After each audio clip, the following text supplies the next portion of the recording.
अस्सलाम वालेकुम स्टूडेंट्स। आज का हमारा यूनिट नंबर 7 है एनर्जी। इसमें हम एनर्जी के बारे में पढ़ेंगे। एनर्जी कितने टाइप्स की होती है, किस तरह बनती है, कैसे बनती है, किस तरह यूज़ होती है, वो सब हम आज इसके चैप्टर में पढ़ेंगे।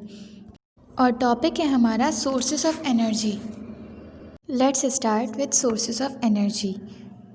सबसे पहले हम पढ़ेंगे नेचुरल एनर्जी रिसोर्सेज, मतलब जो पुराने एनर्जी रिसोर्सेज थे वो देन हम आएंगे न्यू एनर्जी रिसोर्सेज पे। तो सबसे पहले शुरू करते हैं एनर्जी से। एनर्जी क्या होती है? Energy is a capacity of physical system to perform work. Energy exist in several forms such as heat, kinetic और mechanical energy, light, potential energy, electrical और अदर फॉर्म्स। एनर्जी क्या होती है? वो ताकत, वो क़ुव्वत होती है जो हमें वर्क परफॉर्मेंस में आसानी पैदा करे। जो किसी भी हमें जब कोई वर्क परफॉर्म करना होता है, कोई भी काम करना होता है, तो उसके लिए हमें जो चीज़ चाहिए होती है वो होती है एनर्जी। ठीक है। और एनर्जी जो है वो सेवरल फॉर्म्स में एग्जिस्ट करती है, जैसे कि heat energy, kinetic energy, mechanical energy, light energy, potential energy, electrical energy और बाकी और। ठीक है। अब इसके सोर्सेज ऑफ एनर्जी जो हमें दो मेन बताए हुए हैं वो कौन कौन से हैं? कन्वेंशनल एनर्जी सोर्सेज और दूसरा है रीन्यूएबल एनर्जी सोर्सेज। अच्छा, कन्वेंशनल वाला जो है वो आपकी बुक में आपको नॉन रिन्यूएबल के नाम से दिया हुआ है। उसको नॉन रिन्यूएबल भी बोलते हैं और कन्वेंशनल एनर्जी भी बोलते हैं। आइए शुरू करते हैं कन्वेंशनल एनर्जी सोर्सेज से। The term conventional means not usual और एक्सट्रीम और ordinary. Conventional energy sources are the traditional sources of energy like coal and petroleum. Conventional energy sources are finite, they will not last for ever. Conventional या फिर non renewable resources क्या होती हैं? ये बिल्कुल primary sources होती हैं energy की, जैसे कि कोल यानी जो हमारे पास कोयला होता है, या ऑयल हो गया, नेचुरल गैस हो गई। इनसे जो हमारे पास एनर्जी हासिल होती है वो कन्वेंशनल एनर्जी कहलाती है। अच्छा, ये इनका क्या होता है कि ये एक बार यूज़ करने के बाद इनको हम दोबारा रिप्लेस नहीं कर सकते। ठीक है। इसमें क्या चीज़ आ जाती है? नेचुरल गैस आ जाती है। नेचुरल गैस इसमें प्योरेस्ट फॉर्म में होती है। ठीक है। और इसमें क्या लिखा हुआ है? It also contains varying amount of ethane, propane, butane and carbon dioxide. When refined it is colourless and odourless. Heat can be turn to release large amounts of energy. अच्छा, जो गैस होती है उसके अंदर amount of ethane, propane, butane and carbon dioxide होता है, और जब इसको रिफाइन किया जाता है तो ये ओडरलेस हो जाती है। इसका कोई स्मेल नहीं होती और इसका कोई कलर भी नहीं होता, और ये फिर हमें अमाउंट ऑफ एनर्जी देती है काफ़ी ज़्यादा अमाउंट में। उसके बाद हमारे पास आ गया कोल मतलब कोयला।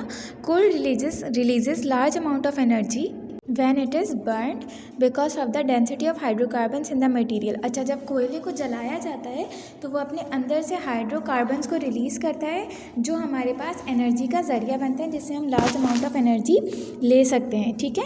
कोल is formed by dead plants being put under significant pressure and temperature for million of years. अच्छा, ये फॉसिल फ्यूल्स से बनता है। इसका क्या मतलब है कि जो हमारे पास डेड प्लांट्स होते हैं, जब वो बहुत अरसे तक मट्टी में दबे रहते हैं, तो कुछ प्रेशर और टेम्परेचर की वजह से वो कोल में चेंज हो जाते हैं। There are 4 grades of coal. यहाँ पे आपको 4 ग्रेड्स बताए हुए हैं कोल के। अच्छा, आगे क्या लिखा हुआ है? Bituminous coal is the best for releasing energy and is the most commonly mix type of coal. अच्छा, ये आपको कोल की एक टाइप बताई हुई है कि ये बहुत अच्छा, जो सबसे ज़्यादा यूज़ होने वाला होता है वो होता है, और ये सबसे ज़्यादा एनर्जी को रिलीज़ करता है।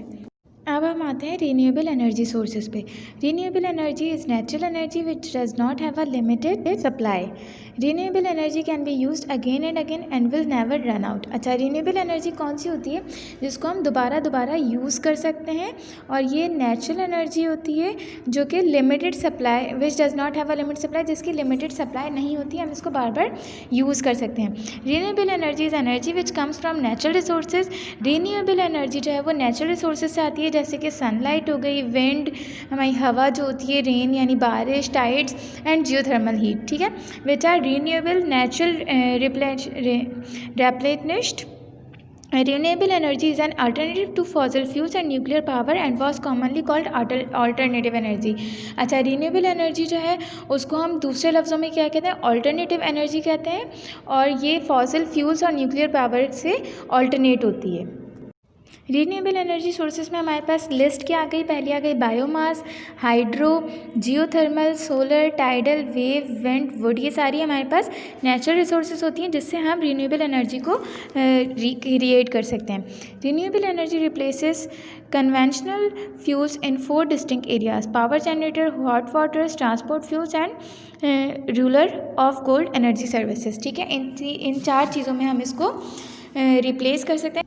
अब आगे हमारे पास है न्यू एनर्जी सोर्सेज, जो कि हमारे पास क्या क्या है, solar energy, wind energy, water energy, geothermal energy. अब हम आगे इनको एक एक करके डिफाइन करेंगे। Okay, so let's start with solar energy. तो सोलर एनर्जी में क्या है आपके पास, solar energy is the energy derived from the sun through the form of solar radiation. Solar powered electrical generation relies a photovoltaic and heat engines. A partial list of other solar applications include space heating and cooling through solar architecture, day lighting, solar hot water, solar cooking and high temperature process heat for industrial purpose. अच्छा, अब solar energy कौन सी energy होती है जो सन के ज़रिए जो है वो प्रोड्यूस की जाए या बनाई जाए, जो ड्राइव हो किसके थ्रू, सन के थ्रू, सनलाइट के थ्रू। अच्छा, अब होता क्या है कि सोलर प्लेट्स होती हैं जिनको हम रूफ टॉप के ऊपर लगाते हैं, देन वो प्लेट जो है वो सन की एनर्जी को, सन की रेजेस को अपने अंदर एब्जॉर्ब करती हैं और उनसे फिर एनर्जी जो है वो क्रिएट होती है या जनरेट होती है, और उससे हम जो है हम लाइटनिंग का काम कर सकते हैं, मतलब इलेक्ट्रिसिटी जो है वो उससे आराम से यूज़ कर सकते हैं। सोलर कुकिंग हो सकती है उससे, सोलर हॉट वाटर हो सकता है, और हाई टेम्परेचर, उसका बहुत ज़्यादा हाई टेम्परेचर होता है कि हम उसको आराम से जो है इंडस्ट्रियल पर्पज़ के लिए भी यूज़ कर सकते हैं। इसके अलावा हमारे पास सोलर सेल्स भी होते हैं, ठीक है, जो कि बना ही ऐसे मटेरियल से जाते हैं जो इलेक्ट्रिकल एनर्जी को प्रोड्यूस कर सकें जब उनके ऊपर लाइट शाइन करे, जब उनके ऊपर लाइट आए, और ये चार्ज भी सनलाइट से ही होते हैं। ठीक है, इसी तरह की वॉचेस भी होती हैं, कैलकुलेटर्स भी होते हैं, ये सेल्स होते हैं सोलर सेल्स, ये वॉचेस में भी लगते हैं और कैलकुलेटर्स में भी लगते हैं। और नेक्स्ट है हमारे पास wind power. Air flows can be used to run wind turbines. Modern wind turbines range from around 600 kilowatt to 5 megawatt of rated power, although turbines with related output of 1.5 to 3 megawatt have become the most common for commercial use. The power output of a turbine is a function of the cube of the wind speed, so as wind speed increases, power output increases dramatically. अच्छा, wind energy अब किस तरह produce होती है, आप लोगों ने जब कराची जाने के रास्ते में देखा होगा कि जो हाईवे वहाँ पर जो आपको पिक्चर में ये दिखाए हुए हैं, फैंस दिखाए हुए हैं, इस तरह के फैंस लगे होते हैं। अब जब हवा चलती है, जब बहुत तेज़ हवा चलती है तो ये घूमते हैं और ये बिजली पैदा करते हैं, एनर्जी पैदा करते हैं, हीट पैदा करते हैं। ठीक है, जिसको हम इंडस्ट्रियल यूज़ में और उसके अलावा कमर्शियल एरियाज़ के यूज़ में भी लेते हैं।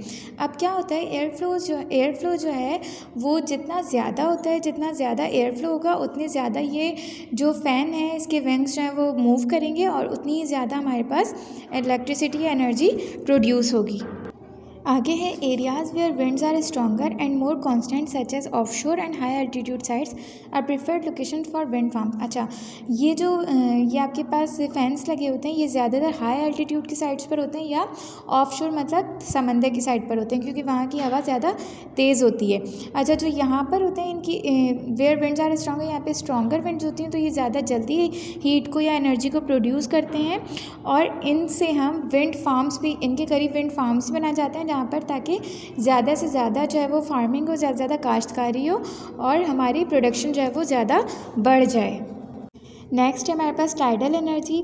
This is another unlimited and inexhaustible source of energy. The gulfs of Kutch preferably suited to build up electricity from the energy produced by high and lofty tides entering into cylinder creeks। अच्छा, tidal energy क्या होती है, tidal energy को हम water energy भी कहते हैं। जो हमारे पास हाई वेव्स होती हैं, ठीक है, उनको कन्वर्ट किया जाता है हाइड्रो इलेक्ट्रिक पावर में। Then a line of raft floating on the sea will move up and down with the waves and their kinetic energy can be converted into electricity. ठीक है, समझ में आई आपको कि जब वो अप एंड डाउन होती है, टाइड्स यानी कि उनकी जो लहरें होती हैं वो अप एंड डाउन होती हैं, तो उनसे काइनेटिक एनर्जी प्रोड्यूस होती है जिसको हम इलेक्ट्रिसिटी में चेंज कर लेते हैं। नेक्स्ट है हमारे पास geothermal energy. Geothermal energy is the heat energy produced inside the earth. Geo का मतलब होता है अर्थ और थर्मल का मतलब होता है एनर्जी। जियोथर्मल एनर्जी वो होती है जो कि अर्थ के अंदर बने, यानी इनसाइड द अर्थ, जो हमारी ज़मीन की सतह है, सतह ज़मीन के नीचे हीट प्रोड्यूस हो। The centre of the earth is very hot. जो हमारा अर्थ होता है, गोल जो ज़मीन है, इसका जो सेंटर होता है वो बहुत ज़्यादा गर्म होता है। The temperature is thought to be about 6000 degree centigrade, और उसका टेम्परेचर कितना आपको बताया हुआ है, 6000 डिग्री सेंटीग्रेड। जो हमारा नॉर्मल जिसमें हमें गर्मी लगती है वो टेम्परेचर ज़्यादा से ज़्यादा चला जाता है, वो होता है 45 या 46। अब ये आपका कितना बता रहे हैं, 6000 degree centigrade. This heat spreads to the rock around the centre of the earth and to the water trap between the layers of rock close to the earth surface. अब वो जो टेम्परेचर होता है 6000 डिग्री सेंटीग्रेड का centre of the earth में, वो अपने इर्द गिर्द के रॉक्स को, पत्थरों को जो है वो हीट पहुंचाता है, हीट से स्प्रेड करता है उसमें। और जो हमारी सतह समंदर होती है, सबसे नीचे का जो समंदर का एरिया होता है वो गर्म होता है। वो क्यों होता है, क्योंकि वो सेंटर ऑफ द अर्थ से करीब होता है और वो सारी अपनी जो गर्माइश है, वो अपनी जो हीट है वो उसको ट्रांसफ़र कर रहा होता है, ठीक है। और फिर वो जो हीट है वो अपनी अर्थ सरफेस तक आ रही होती है। Engineers have found a new source of energy by pumping it out of the ground as hot water और स्टीम। इंजीनियर्स ने एक नया तरीका निकाला है, नया सोर्स ऑफ एनर्जी निकाला है कि उस हीट ऑफ एनर्जी को ग्राउंड से पंप करके हॉट वाटर या स्टीम्स की शक्ल देते हैं ताकि उससे एनर्जी प्रोड्यूस हो सके। ये आपका सोर्सेज ऑफ एनर्जी का टॉपिक ख़त्म होता है। नेक्स्ट वीडियो में मैं आपके साथ नेक्स्ट टॉपिक को शेयर करूँगी। Thank you so much.